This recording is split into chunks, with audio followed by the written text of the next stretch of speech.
السلام عليكم ورحمة الله وبركاته. كلنتي وعن ونكسن داوديال كسر بعد بحرصاف ميديا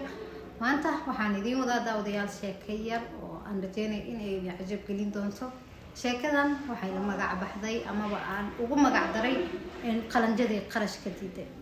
طبعا قلنجدي قرش كديدة ما كان يدين له واحد ليه سيدي كتير كرتا وقلنجو قرش مديري كرتا. إن شاكذا لحد تكون سنسة قلنجدا كديدة إن قرش كرتا. داوديال sheekada waxa uu dhacay sidatan waxay ahayd gabar aad u qurux badan meesha ay soo mareysay waxa jiray mid ka mid ah nin u shaqeeya shirkadaha ugu waaweyn caalamka ee xayisiimaha sameeya ninkan wuxuu ahaa sawir qaadahan mar walba wuxuu fiirin jiray qofka dhan walba ka fiirin jiray sidoo ku qurux badan yahay in xayisiintan uu sameeyo inuu ku soo baxay in kale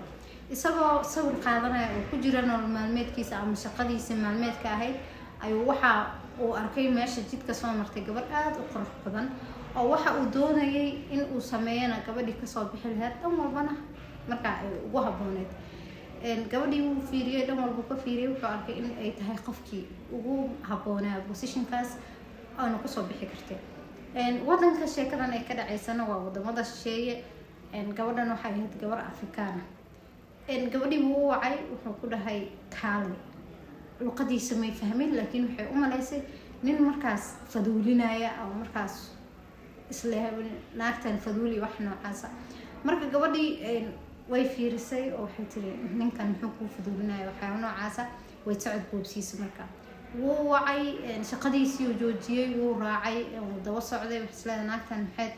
ninkan muxuu ku daba socdaa wuu daba socday wax badan oo daba socday kaalay shaqan ku haya waxa noocaas ayadii ma fahansano kaliya waxa isleedahay qof markaas adana waxay ahayd qof wadanka ay joogtay markaas ku cusub qofkan faduulinayo maxay tahay ma qof adiga lagu soo diraa muxuu yahay saqajaankan ka tabareebto waxyaabo noocaas niyada kareeysay sidii u socdeen ayaa waxa uu arkay wiilal Afrikaan ah oo meel jooga marka wuxuu isla wiilashan hadii aad la hadashid gabadhan way u sheegi karaan sheekadan kadibna gabadhan sidii shaqadan ay ku qaban doontaan markii ay wiilasha ag mareysay ay wiilasha u wacay wuxuu dhahay gabadhan la hadla oo u sheega adinka is afahmeysaan shaqan u haya waa gabar qurux badan waa gabar ka soo bixi karta shaqadan la hadla bas markii wiilasha way u waceen waxay ku dhaheen shaqa lagu haya ninkan lacag intaas la egu siinaya waad qurux badan tahay dhar iyo waxyaabo noocaas ah waxay siinaysaa shirkadaas ah ogow gabadhii way ooysay dhulka isku garaacday waxay dhahday ee tahay kana tihiin jirkeyga man ka ganacsadaa waxyaabo noocaas ah ujeedadana ma ahayn in jirkeeda loo baahan yahay waxay ahayd quruxdeedaas oo kaliya in ay wax ugu xayisiiso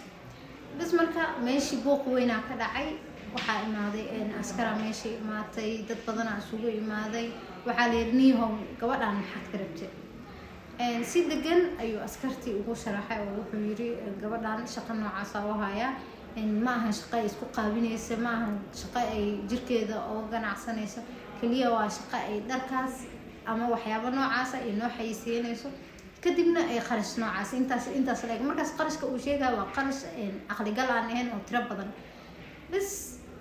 markii askartii laga dhaadhiciyay gabadhii ooynaysay waxa lahay arintaas jirto lacagtaas lagu siin rabay si tartiib ah looga dhaadhiciyay sida wiilasha uga dhaadhiciyeen ma si kale oo ka degan looga dhaadhiciyay marka gabadhii askartii markii ninkii intaas uu u sharaxay wuxuu dhahay ha iga raali noqoto waa ka tagaya ninkii meeshii oo soo qaadiyo iskaga tagay gabadhiina markii sheekada laga dhaadhiciyay oo wax walba loo sheegay hay'adna gabar wadanka ku cusub aan haysan shaqo u baahneed shaqo waxay damacday in ay dib u milacsato waqtiga ka soo tagay ee dhahday ii raadi ninka la iigu wacay waxyaabo noocaas ninkii laakiin meeshu waa uu ka tagay oo wuxuu dhahay sida ani rabay already weydii gabadhan waan iga xumaatay iga raali noqoto dhima lahan qof kale oo u qalmo shaqadan aan raadina marka iyadoo qalanjaaha iyo sidii qarashka ku diiday sheekadaas sidaas ayana ugu magac daray qalanjadii qarashka diiday waan rajeynayaa daawadayaal in aad ka wada bogateen insha Allah sheekooyin kale oo qurux badan waan idin soo wadaa intaan sheekooyinkaas iyo sheekooyin kale oo qurux badan aan ku kulmi doono waxaan idinkaga tagaa sidaas nabadgelyo. Ha ilaawina inaad subscribe gareysaan channelka, like gareysaan, oo asxaabtana aad la qaybsataan waxyaabaha markaas idinka idin cajab geliya.